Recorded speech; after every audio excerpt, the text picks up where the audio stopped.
Friends, welcome to this YouTube class जिसके अंदर हम एनटीटी ईसीसी को डिस्कस करते हैं और इसके अंदर हम यूनिट 1 को डिस्कस कर रहे थे। आज का जो हमारा वीडियो होगा ये इस यूनिट का लास्ट वीडियो होगा।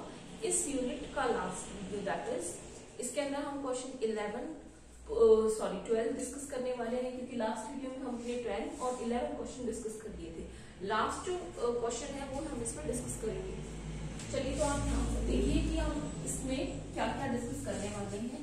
लास्ट वीडियो हमारे जो कि एक कंक्लूडिंग पार्ट है इस पूरे यूनिट का, यानी कि कंक्लूजन की तरह, निष्कर्ष की तरह जैसे जो चीजें यूज होती हैं वैसे ही हम इस पार्ट को यूज करने वाले हैं। इसके अंदर हमें बताना है, फर्स्ट हमारा क्वेश्चन है बाल्यावस्था की प्रमुख रुचियां। बाल्यावस्था की प्रमुख रुचियां क्या है, ठीक है। तो इसके फर्स्ट पॉइंट आके मैं लिख रही हूं। फर्स्ट है शरीर में रुचि। ये वीडियो थोड़ा सा बड़ा हो सकता है क्योंकि हमें इसी में इसके सारे पॉइंट्स को कवर करना है। दूसरा है नामों में रुचि। तीसरा है धर्म में रुचि। किसको इन चीजों में रुचि होती है? बच्चे को, ठीक है। अगला है सेक्स में रुचि, यानी कि लिंग में हम कह सकते हैं कि स्त्रीलिंग है पुल्लिंग है बच्चा, ये जानने के लिए बड़ा उत्सुक होता है, ठीक है।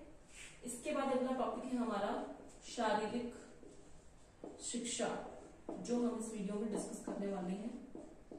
इसके बाद आएगा शारीरिक शिक्षा के क्षेत्र। अभी ये शिक्षा आ गई और यहीं पे इसके क्षेत्र आ जाएंगे।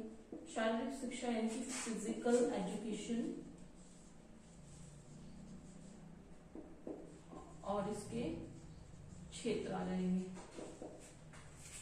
अगला है शारीरिक शिक्षा के उद्देश्य। अब इन्हीं के ही शारीरिक शिक्षा के उद्देश्य आ जाएंगे।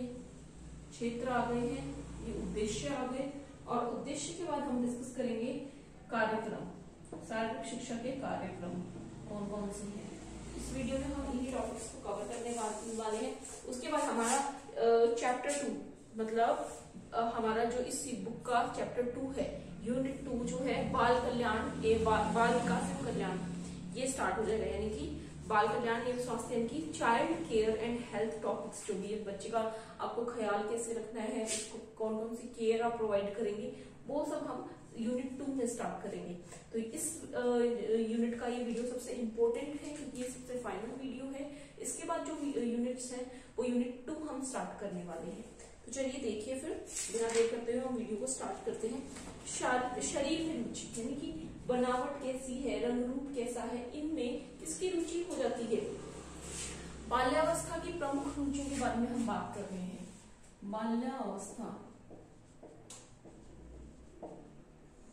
बाल्यावस्था की प्रमुख रुचियां। बाल्यावस्था की प्रमुख रुचियों को हम डिस्कस कर रहे हैं इस वीडियो में। फर्स्ट है शरीर में रुचि। शरीर के अंदर क्या रुचि होती है, वही शरीर की बनावट कैसी है, फिजिकल अपीयरेंस कैसा है।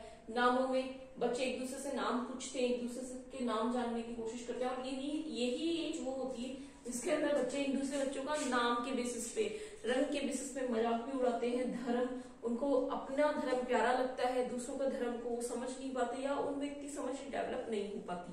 साथ में लिंग के प्रति की लड़का है या लड़की है, इनके बारे में। नेक्स्ट है शारीरिक शिक्षा, उस तक हम बाद में आएंगे, पहले हम इनको डिस्कस कर लेते हैं। शरीर में रुचि। 6-7 माह का बालक जब बैठना सीखता है, यानी कि जब बच्चा बहुत छोटा होता है, 6-7 माह का ही होता है, तब उसकी रुचियां उसके स्वयं के प्रति विकसित होने लगती है। अतः इस अवस्था में वह अपने शरीर के विभिन्न अंगों को देखना और उन्हें ढूंढना या जानना प्रारंभ करता है।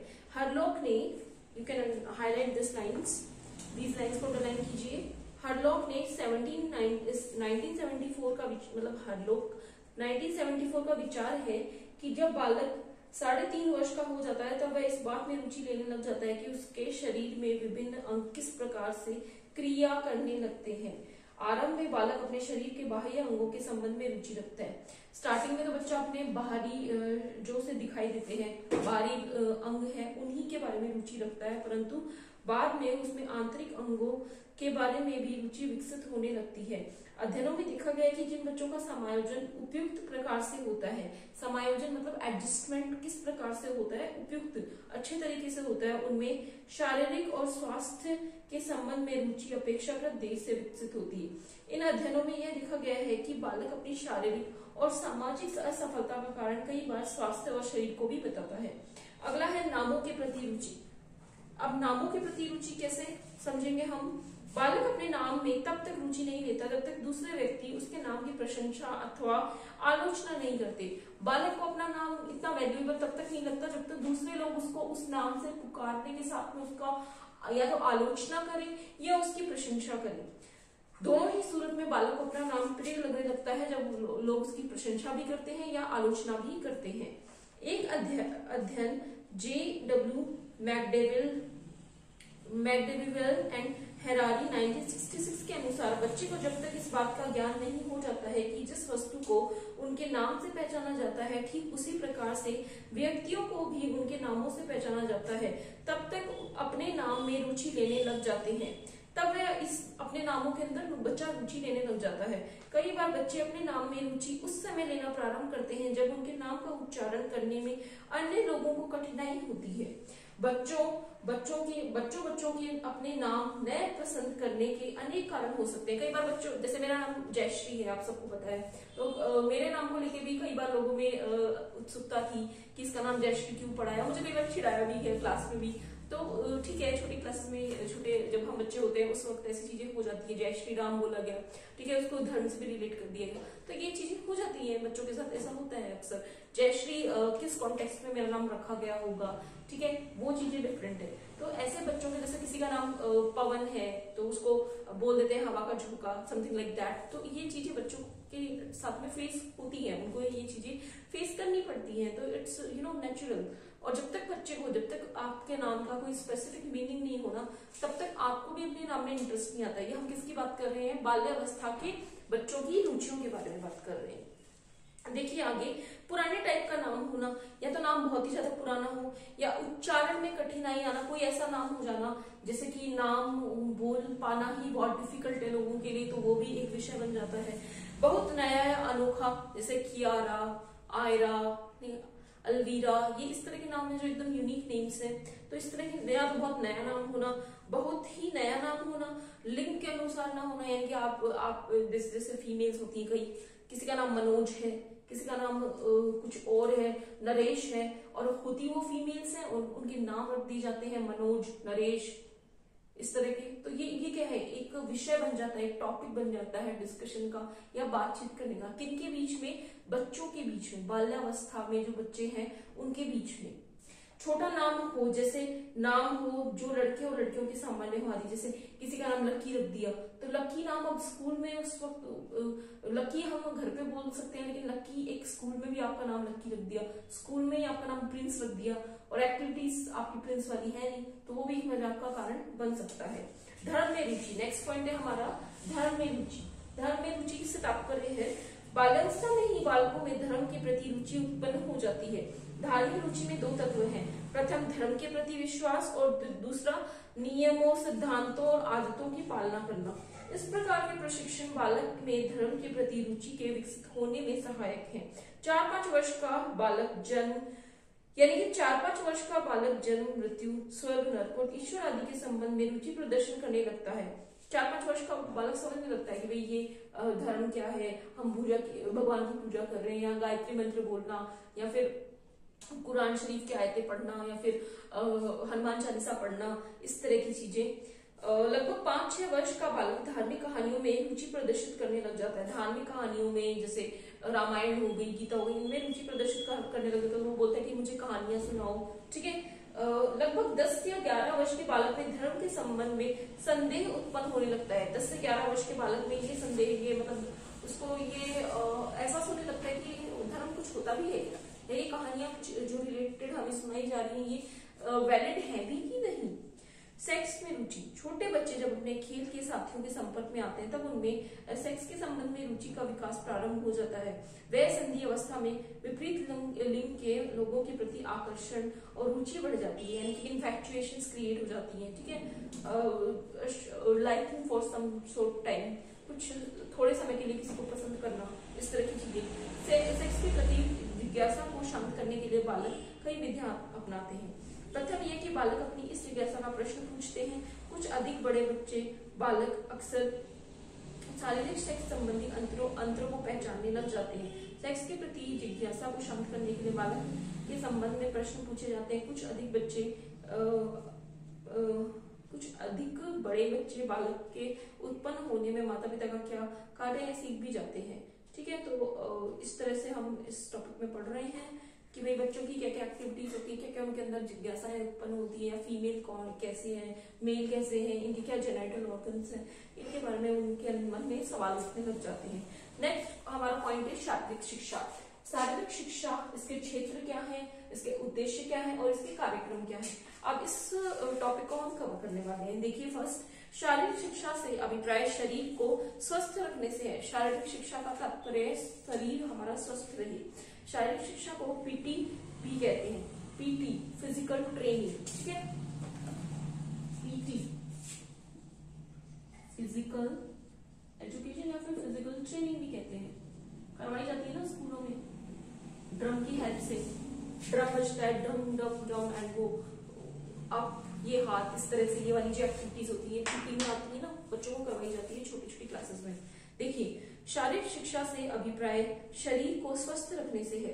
शारीरिक शिक्षा को पीटी भी कहते हैं। पीटी शब्द अंग्रेजी भाषा के शब्द फिजिकल ट्रेनिंग का संक्षिप्त रूप है, जिसका अर्थ है शारीरिक प्रशिक्षण। खेलकूद को भी शारीरिक शिक्षा कहा जाता है। जिम्नास्टिक को भी शारीरिक शिक्षा कहते हैं, मतलब खेलकूद को भी कैन अंडरलाइन इट कि पीटी जो शब्द है अंग्रेजी भाषा के शब्द फिजिकल ट्रेनिंग का संक्षिप्त रूप है, जिसका अर्थ है शारीरिक प्रशिक्षण।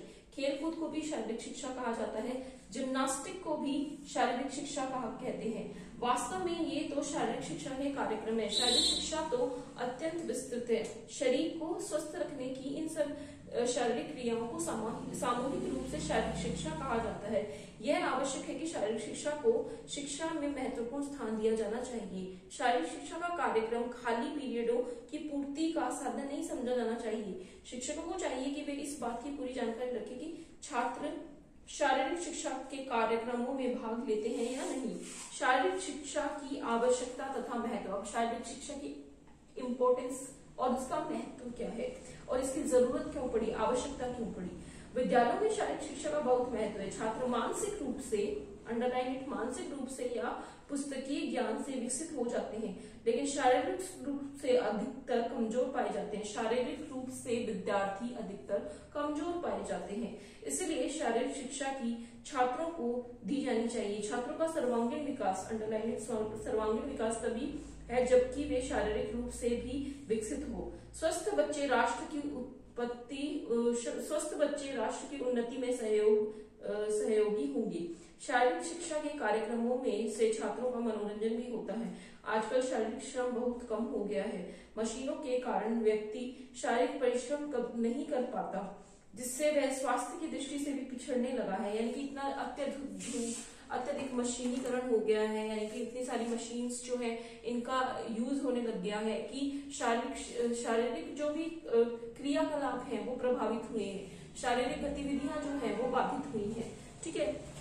इसीलिए शारीरिक शिक्षा का अत्यधिक महत्व है। पहले हमें याद है कि हमारी स्कूल ज्यादा डिस्टेंस पे नहीं होती थी, या होती भी थी तो भी हम चाहे धूप हो, चाहे बारिश हो, चाहे कैसा भी मौसम हो, we used to go by foot, हम पैरों से जाते थे, चल के भाई। और आजकल हम देखते हैं कि जो विद्यार्थी हैं सभी, चाहे दूर हो स्कूल, चाहे पास हो, चाहे कितना भी दूर क्यों ना हो, कितना ही पास क्यों ना हो, विद्यार्थी जो है सभी बस के अंदर ट्रैवल करते हैं और बसों के माध्यम से अपने अपने विद्यालय पहुंचते हैं। तो ये भी एक रीजन है। श्रम की क्षतिपूर्ति शारीरिक व्यायामों से की जा सकती है। श्रम की क्षतिपूर्ति तो शारीरिक व्यायामों से की जा सकती है। इन सब बातों को ध्यान में रखते हुए स्कूलों में शारीरिक शिक्षा और भी अत्यधिक महत्वपूर्ण है, जिससे वह स्वास्थ्य की दृष्टि से भी उन्नत हो सके, ठीक है। शारीरिक शिक्षा का क्षेत्र। अब शारीरिक शिक्षा का क्षेत्र क्या है, एक बार हम उस पर डिस्कशन कर लेते हैं कि एरिया कौन सा कवर कर रहा है शारीरिक शिक्षा। देखिए, स्वस्थ रहने के लिए सभी उपाय जो व्यक्ति करता है शारीरिक शिक्षा के अंतर्गत आते हैं, जैसे volleyball, football, tennis, cricket, badminton, boxing, कुश्ती आदि जितने भी खेल फिजिकल एक्टिविटीज करा रहे हैं वो सारे फिजिकल ट्रेनिंग के अंतर्गत आएंगे। ठीक है, इसके अतिरिक्त सभी प्रकार के नृत्य भी इसी के अंतर्गत रखे जा सकते हैं। इसलिए छात्रों की रुचि को ध्यान में रखते हुए उन्हें वे ही कार्य दिए जाने चाहिए जिससे उनके स्वास्थ्य में भी वृद्धि हो सके। शारीरिक शिक्षा का उद्देश्य। शारीरिक शिक्षा के उद्देश्य की जानकारी भी अत्यंत महत्वपूर्ण है। शारीरिक शिक्षा के उद्देश्य निम्नलिखित हैं। छात्रों के व्यक्तित्व का विकास करना तथा उनमें सामाजिकता की भावना का विकास करना शारीरिक शिक्षा का उद्देश्य है। छात्रों को शारीरिक शिक्षा देने का उद्देश्य छात्रों के शरीर का पूर्ण विकास करना है। शरीर को सुंदर और सुडौल बनाना तथा मांसपेशियों को मजबूत बनाना शारीरिक शिक्षा के कार्यक्रम में आता है। छात्रों का मनोरंजन करना, खेल कूद की भावना भरना शारीरिक शिक्षा द्वारा किया जा सकता है। शारीरिक शिक्षा के कार्यक्रम। शारीरिक शिक्षा के कार्यक्रम में छात्र और छात्राओं के कार्यक्रमों में अंतर होना चाहिए। शारीरिक शिक्षा के कार्यक्रम ऐसे होने चाहिए जिससे कमजोर छात्रों के स्वास्थ्य में सुधार हो। यह कार्यक्रम छात्रों की आयु के अनुसार बनाया जाना चाहिए। छात्रों में इन कार्यक्रमों के प्रति रुचि जागृत की जानी चाहिए। उन पर किसी प्रकार का दबाव डालकर इन कार्यक्रमों में शामिल नहीं करना चाहिए। शारीरिक शिक्षा कार्यक्रम में वे सभी कार्य शामिल होने चाहिए जो छात्रों में संयोग की भावना पैदा करें और उन्हें शारीरिक रूप से स्वस्थ बनाए।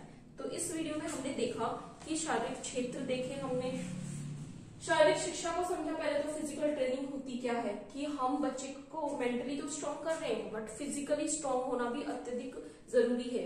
Healthy mind dwells in the healthy body. इसीलिए नेक्स्ट हमने देखा कि इसके क्षेत्र क्या है फिजिकल एजुकेशन के, इसके उद्देश्य क्या है और इसके कार्यक्रम क्या है, कौन कौन सी एक्टिविटीज इसमें इन्वॉल्व होती है। तो इस वीडियो में इतना ही। नेक्स्ट वीडियो में मैं लेके आऊंगी चैप्टर 2। हम डिस्कस करेंगे चैप्टर 2 को और इसके टॉपिक्स को। मैं इसके ब्रीफ टॉपिक्स आपको बता देती हूँ, कुछ क्वेश्चंस जो हम डिस्कस करेंगे अगले वीडियो में। स्वास्थ्य के कितने प्रकार होते हैं, प्रत्येक का संक्षिप्त में वर्णन कीजिए। जैसे कि शारीरिक तथा भौतिक हमने पढ़ा है इसमें, फिर है मानसिक, फिर है सामाजिक। तो इन तीनों को हम डिस्कस करेंगे अगले वीडियो में। Till then take care, bye bye everyone, see you soon in the very next video.